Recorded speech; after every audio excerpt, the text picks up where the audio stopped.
I was doing research into potential recipes, and I decided to take a look at Disney's Dreamlight Valley.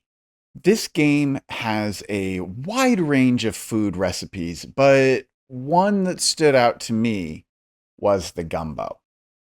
I live in New Orleans, where we make a ton of gumbo. And I thought, well, I love making gumbo. My wife loves making gumbo. Let's make some gumbo. But then I took a closer look at Dreamlight Valley's recipe: tomato, shrimp. This is a Creole gumbo. We don't make Creole gumbo in this house. This is a Cajun gumbo household. Now, I was tempted to just forget the whole thing, but then I remembered this recipe that Disney published that has kale and quinoa in the gumbo. What in the Gwyneth Paltrow is that? If Disney can create an abomination like that with no shame, then I don't have to follow their own game's recipe. So forget the shrimp, forget the tomato, and God help you if you think of putting any kale in this dish. Because today we're making some Cajun gumbo here at Dakon's Bakehouse. For this recipe, you'll need your choice of seafood and or some sort of meat. I used 1.5 pounds or 680 grams of spicy andouille sausage and about 2 pounds or 1 kilogram of chicken thigh. You'll want to debone and remove the skin or just buy boneless, skinless chicken thigh. Now, I don't put seafood into my gumbo because my wife doesn't like seafood. However, shrimp or oysters would be great in this gumbo. You'll also need 2 large yellow onions, 3 green bell peppers, 5 large celery ribs, 10 cloves of minced garlic, 1 cup plus 1 tablespoon or 250 milliliters of either a canola or vegetable oil divided. You want to separate the 1 tablespoon from the 1 cup. 1 cup or 130 grams of all purpose flour, 1/2 of a teaspoon of cayenne pepper, salt and fresh ground pepper to taste, 1.5 quarts or 1.4 liters of chicken broth, 2 dried bay leaves, a small bundle of about 4 to 8 sprigs of thyme, 1 pound or 450 grams of fresh okra. Now, this may be difficult for many people outside of the southern United States to get. If you don't like okra or you just can't get it, then you're going to need a 1/2 teaspoon of filet powder. Now, this dish is also often garnished with warm rice and hot sauce. Now, if you want something green, you can just add some scallions. You can use any of these garnishes or none of them. It's honestly entirely up to you. Now, I forgot to buy scallions, so I just used rice and hot sauce because there's no such thing as too spicy for gumbo. Start by prepping the veggies. Dice the peppers, onions, and celery to about 1/4 of an inch or 6 millimeters in thickness. Trim the caps off of the okra, then slice into 1/2 inch or 12 millimeter thick discs. You'll notice that fresh okra is sticky when cut. This is good. Despite the gross sounding name, this sticky stuff is called mucilage, which really it's just a type of fiber and it makes an excellent thickening agent for the dish. Slice the sausage in half and then dice into about 1/2 inch or 12 millimeter thick discs. Season the chicken heavily in salt and pepper. And I'm not talking white person in the Midwest kind of heavy. I'm talking like Southern seasoning. Now, this whole thing can be done in a single pot. Grab a large pot or a Dutch oven, add 1 tablespoon of oil, and heat on medium high until simmering. Working in batches if you needed to, Sear the chicken until browned on both sides. Should be about 5 minutes per side. Once cooked, set all the chicken aside on a plate and just let it cool. When it's cool, you'll want to chop or shred the chicken into bite-sized pieces. Next, add the sausage to the pot. Brown the sausage, stirring periodically for about 6 minutes. Transfer the sausage to a plate once it's cooked and just set it aside. The bottom of your pot should now be full of little browned bits and rendered fat. Lower the temperature on the stove to medium-low, and then add 1 cup or 235 milliliters of oil to the pot, along with the flour, and stir it together to create a paste. This is the roux. It is the most important part of this dish, so don't mess it up. It is very easy to do, though. It just requires constant attention. You're basically just going to stir the roux. No, you don't have to stir the roux nonstop, but you can't leave it alone either. The roux will slowly darken as it cooks. You're looking for a chestnut brown, almost dark brown color, but you don't want it to burn. This is why it needs constant attention, as it will burn if it's not regularly stirred. The whole process takes about an hour, so be patient.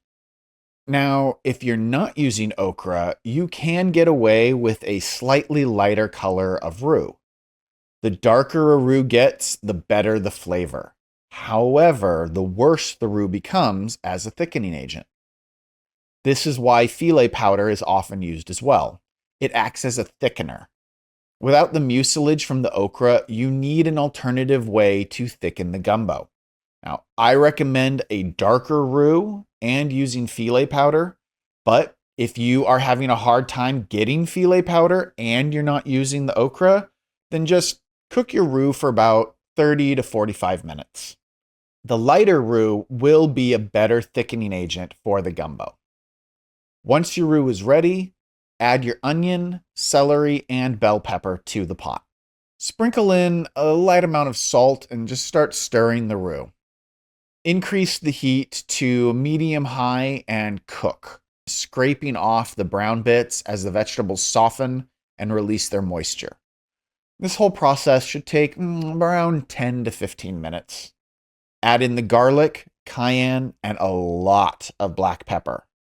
Stir it all together and just let the garlic release its aromatics for about 2 minutes or so. Add the chicken stock, bay leaves, and the thyme sprigs. Season lightly with a bit more salt, and then bring the pot to a simmer and let it cook for another hour, stirring occasionally. After an hour, you're going to add the okra to the pot, and you're going to continue to cook for another hour. Now, if you don't use okra, you can skip this step and skip that extra hour of cooking, although I would probably let the pot simmer on its own for an extra 15 minutes or so, just so that those flavors can really start to build up. Now, while that cooks, let's have a chat about the difference between a Cajun gumbo and a Creole gumbo. I don't want to offend Creole gumbo lovers out there, but in New Orleans, the vast majority of gumbo comes from a Cajun gumbo recipe. Now, I'm not saying that Creole gumbo doesn't exist. It does.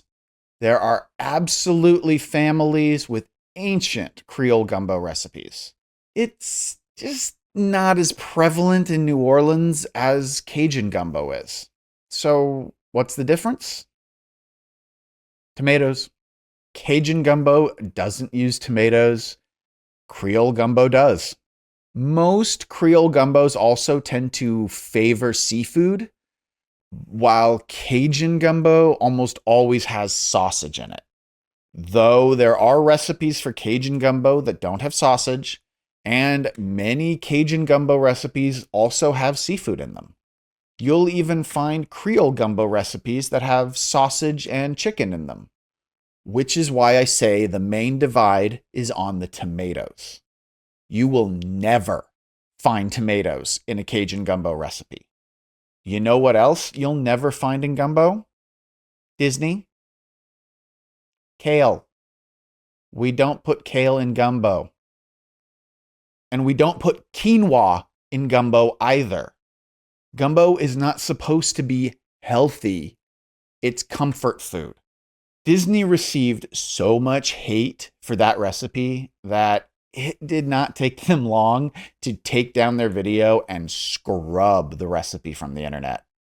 And yet, despite all that backlash, Disney still went ahead and recently published this brand new gumbo recipe in 2024 that includes all sorts of insanity in it, like collard greens, mustard greens, Swiss chard, and they've put the kale back in, as well as added spinach. Guys, we don't need all these greens in our gumbo. It doesn't belong in gumbo. Cajun food and Creole food have other dishes for these greens, not gumbo. Why are there yams and sweet potatoes in this recipe? What insanity is this? Dear God. You think that just by waiting a few years we would forget, but we don't forget. We remember. We remember everything, and we judge. Oh, we judge. At least the recipe in Dreamlight Valley is accurate. In that game, they make a Creole gumbo with okra, shrimp, chili pepper, tomato, and onion. It's more in line with the gumbo at the Blue Bayou, a restaurant in Disneyland in the New Orleans section of the theme park. But speaking as someone who has had Blue Bayou's gumbo, it's tourist gumbo. It's wet and it lacks a depth of flavor. I don't know if Disney still serves it this way, but there was also a time when you could get the gumbo in a bread bowl. And while I used to eat a lot of bread bowls in the early 2000s, I feel like gumbo doesn't really belong in a bread bowl. Now, that's just my personal take. And don't come at me for hating on Disney. I love Disney. To be honest, I'm one of those annoying, childless Disney adults. I love Disneyland, but I also love New Orleans. I've lived in New Orleans for almost 25 years, and I'm sorry, Disney, but you got New Orleans food wrong. But enough complaining about what Disney does right and wrong. We could be here all day if I kept that up. We have some gumbo to finish cooking. At this point, we can add the chicken and the sausage back to the pot and let it cook for another 20 to 30 minutes. You just want to let the meat heat up and give a little time to soak in the gumbo. If you're using seafood, at this point, this is where you're going to add the seafood and just let it cook. Even if it takes a little bit more than 20 to 30 minutes, you're going to focus on making sure your seafood is fully cooked first. Turn off the heat and add your filet powder if you're using it. Remove the bay leaves and the thyme sprigs. And here you're going to want to taste the gumbo, and if it needs any more salt, pepper, cayenne, adjust the seasoning as needed for your tastes. Spoon it into a bowl with some rice and some hot sauce, and you have a delicious, comforting meal that will feed you and your whole family. I hope you enjoyed this recipe. If you did, please be sure to hit that like button and subscribe so you don't miss out on any more of the tasty treats that we make here at Dakon's Bakehouse. All right, so here we go. Gumbo from Disney's Dreamlight Valley. Les le bon temps roulé. Oh, hot. All right, so I've got tears in my eyes. All right, so here we go. Gumbo from Disney's Dreamland Valley. That's not the name of the game. All right, here we go. Gumbo from Disney's Dreamlight Valley. Hopefully it won't burn my mouth. Les le bon temps roulé.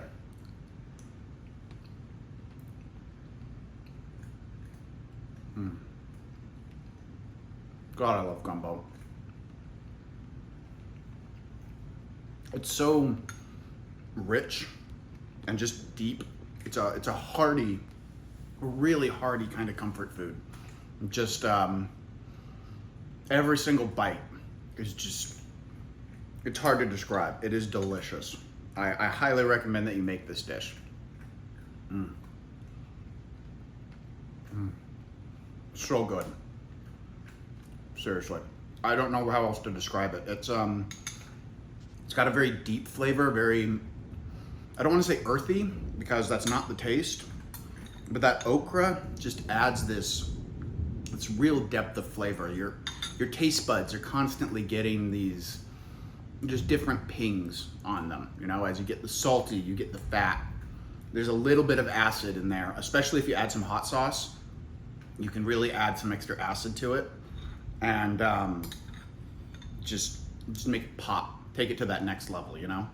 Oh, God. I could eat this whole thing, and I think I might.